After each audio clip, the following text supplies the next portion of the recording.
Today, we are here in the new developed space for MRO and Breeze Limited. With me today is TS, one of the directors for MRO and Breeze. We are live just to discuss about the space. So I remember sometime in April, we were introduced to the board to looking at bidding for this space. At that point in time, we had a couple of people who have come in for interviews and for this space, and the board along the line, we became one of the preferred choices. So how did it happen? What was the process? What made us stand out between the other people that came in the first instance? Okay, so first and foremost, it was a joint development for Breeze Energy and MRO. Okay. So I'm Chief Executive of Breeze Energy. I'm also a Director at MRO. Okay. And we decided that we needed a bigger space. Okay. A more functional space. Okay. We came up with a very concise tendering process. Of course, you guys, we probably stressed you guys. Yeah, it's a lot. Coming in. Yeah. At the end of the day, the whole idea was to get something that was functional, Okay. something that was classy, Okay. and of course at an effective cost. So obviously there was a couple of other players, and by the time the board took a look at what you guys had to offer, you guys ended up being a preferred provider. We did go back and forth a few times, simply because the demands of what it is we were initially looking at changed. Yeah. And we had to incorporate a couple of changes along the way. But when you take a look at what it is that we've achieved, Yeah. I think it fully encompasses what our expectations were, and we're pretty satisfied. Very satisfied. All right. Thank you. Well, do you think that looking at what we have, we've been able to manage the budget that was presented to us? So the budget was always a sticking point. Yeah. Imagine we also had our own estimates in terms of what we figured that the costs would be at the end of the day. But as things evolved and we got a few ideas from yourselves, we believed that we could incorporate a few more ideas, and of course with a few more ideas give us a few more bills. Yeah, exactly. So at the end of the day, we're reasonably satisfied with the budget. We're reasonably satisfied with what we did from a commercial standpoint. Again, was this where we wanted to have been? Sorry, was this where we started? No. Do we believe we got value for our money? Oh, most certainly. So I think that worked out okay.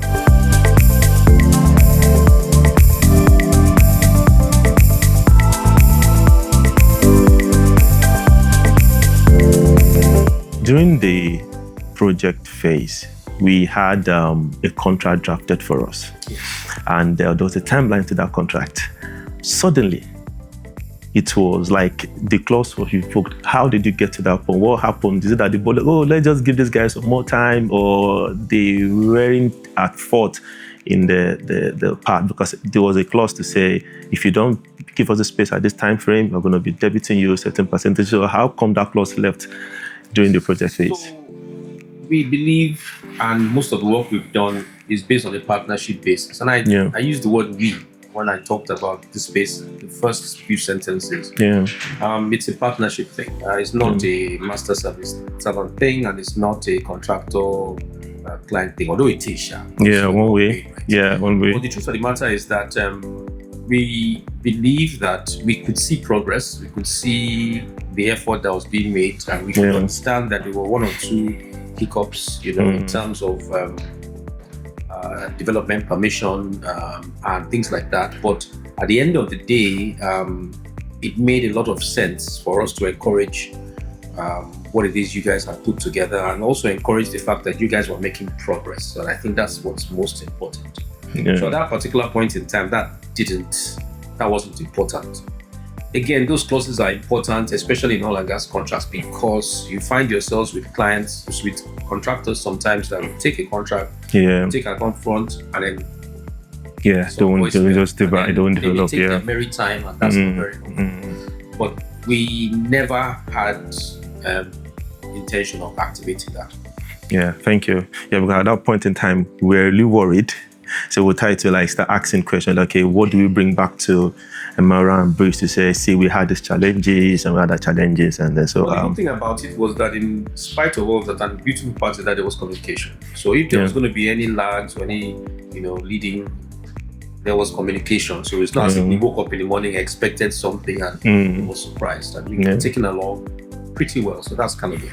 Yeah, thank you on communication. In terms of working with the team of NDFL, do you think we were able to, there are companies who work in our field that when project commences like this, they are hard to get in touch with, even though you have them on site. Like you don't see them, there's no there's no link between the client and the firm that is designing for you. So do you think NDFL has been able to really do that in terms of all through the project? So one of the things that I personally, and I spent I didn't spend as much time as Sumala, the project owner, and although we were essentially doing a lot of the background stuff together, I found out that there was a very, very serious effort made to communicate, and a serious effort made to engage. And I think engagement was most important. Yeah. The guys who are assigned this project were available. The guys who are assigned this project, you could call them and you could talk to them, and they would be able to listen to you. I believe you and I had a chat about this morning. Yeah.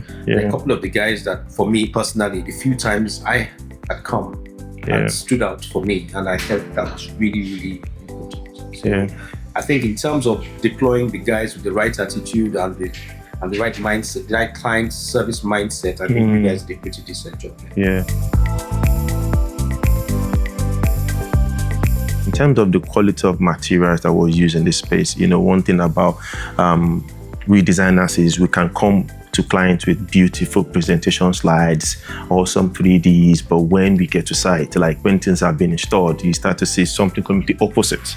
Yeah, so do you think in terms of selection of materials that we use here, you can say that, yes, these guys didn't cut corners into what they've done? So there's always, you might want to bring your room for improvement. And I think if you sit down to look at it, again, I guess over a longer period, when you start looking at wear and tear and usage, you can start talking about durability. But by and large, the quality is reasonably satisfactory. We're not unhappy with anything. And I think in many cases where there had to be changes, we've been able to agree and just quickly get it moving. So we're reasonably satisfied. Okay.